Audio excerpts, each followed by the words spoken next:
তুমি জানো পরীক্ষার আগের রাতটা কতটা গুরুত্বপূর্ণ? না, এটা শুধু একটা সাধারণ রাত না, এটা সেই রাত যে রাত তোমার পুরো বছরের পরিশ্রমের ফলাফল ঠিক করে দিতে পারে। যে রাতটা ঠিক মতো কাজে লাগাতে পারলে তুমি পাস করবেই, সেটা হোক স্কুল টেস্ট, বোর্ড পরীক্ষা কিংবা জীবনের বড় কোনো প্রতিযোগিতা। আমি আজকে তোমাকে বলবো ঠিক কি করবে এই রাতটাই আর কি একদমই করবে না, কারণ এই একটা রাতেই অনেকেই নিজের ভবিষ্যৎ নষ্ট করে ফেলে শুধুমাত্র কিছু ভুলের জন্য। তাহলে একটা ছোট্ট গল্প দিয়ে এই ভিডিওটা শুরু করি। একজন ছাত্র, নাম ধরো দীপ। দীপ ছিল একজন এভারেজ স্টুডেন্ট। প্রচুর পরিশ্রম না করলেও, খুব ভালো রেজাল্ট না করলেও মাঝারি মানের রেজাল্ট করত।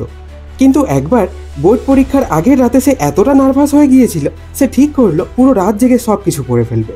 আর এটাই ছিল তার সবচেয়ে বড় ভুল। সে রাত জেগে পড়লো, কিন্তু সকালে পরীক্ষার হলে গিয়ে হঠাৎ মাথার কাজ করছিল না। মনে হচ্ছিল সে সব ভুলে গেছে। কিন্তু কারণ হলো ঘুম। এই গুরুত্বপূর্ণ জিনিসটা সে অবহেলা করেছিল, আর সেই একটা ভুল তার পরের 1 বছর নষ্ট করে দিল। তাই ভালো করে শোনো, পরীক্ষার আগের রাতে তুমি কি করবে সেটাই নির্ধারণ করবে তুমি পাস করবে কিনা। আমি আজ তোমাকে দিচ্ছি 6টা সুনির্দিষ্ট কাজ। শুধু এইগুলো করো, তুমি দেখবে পরীক্ষার হলে মাথা একদম ফ্রেশ, স্নায়ু ঠান্ডা, আর তুমি যা পড়েছো সব মনে থাকবে। 1. মোট পড়া রিভিশন নয়, শুধু কি পয়েন্ট দেখো। এই রাতে নতুন কিছু শেখার চেষ্টা করো না। তোমার নিজের তৈরি নোটস, হাইলাইট করা বইয়ের দাগ অথবা ছোট ছোট পয়েন্ট, এগুলোই শুধু চোখ বুলিয়ে যাও।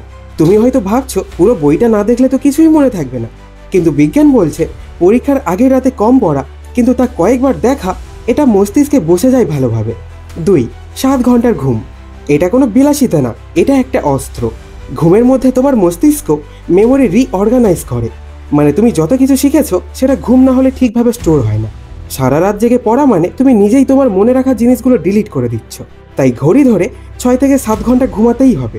রাত 11টায় ঘুমালে 5টা থেকে 6টায় উঠতে পারবে, আর পরীক্ষার আগের সকাল হবে সুপার শার্প। 3. রাত 9টার পর ফোন বন্ধ। যতই মন ছটপট করুক, তুমি যতই স্ট্রং হও না কেন, রাত যত বাড়ে মস্তিষ্ক ততই দুর্বল হতে থাকে।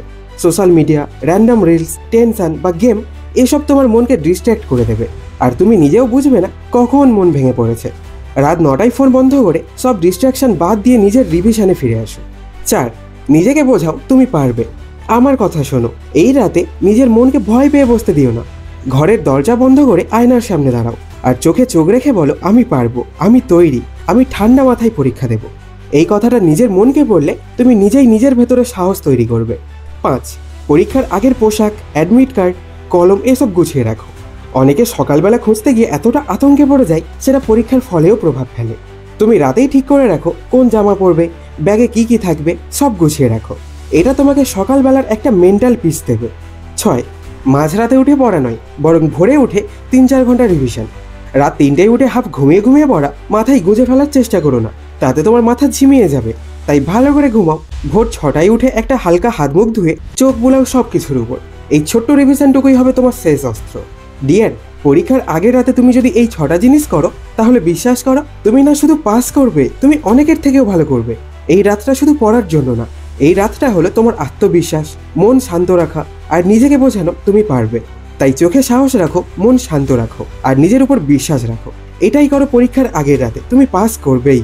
তো এই ভিডিওটা যদি তোমার উপকারে লাগে তাহলে নিজের মতো করে বন্ধুদের সাথে শেয়ার করে দিও, আর কমেন্টে জানিও তোমার রোল কত। আর এমনই হেল্পফুল ভিডিও যদি দেখতে চাও তাহলে সাবস্ক্রাইব করে পাশের বেল আইকনটি প্রেস করে রেখো। তাহলে দেখা হচ্ছে নেক্সট ভিডিওতে। তাই ভালো থেকো, সুস্থ থেকো, ধন্যবাদ।